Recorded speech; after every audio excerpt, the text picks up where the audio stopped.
Okay, to get started, I just have some footage on my timeline that I'd like to add some cinematic black bars to. Let's begin by right-clicking in the project panel and go to New Item, Adjustment Layer. The default settings should already match your timeline, so just hit OK to add it to your project panel.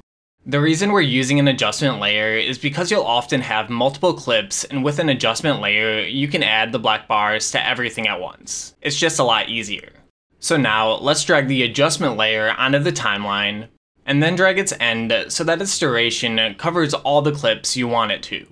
Next, go over to the Effects panel, and type Crop into the search box.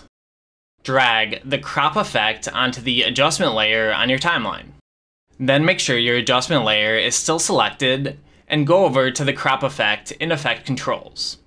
Change the crop's top value to 12%, and change the crop's bottom value to 12% as well. I'm using 12%, but you can use a bigger or smaller percent depending on how big you want your bars to be. Okay, and now as you can see, I added these black bars over my footage. That's it for this tutorial, but before I go, I'd like to thank Envato Elements for being a friend of the channel and sponsoring this video. Today, we've partnered up to give you guys 70% off your first month of Elements. You can check it out by clicking the link below in the description. With Envato Elements, you get unlimited downloads to a massive library of Premiere Pro effects, transitions, sound effects, music, and so much more that you can use in your videos without worrying about copyright.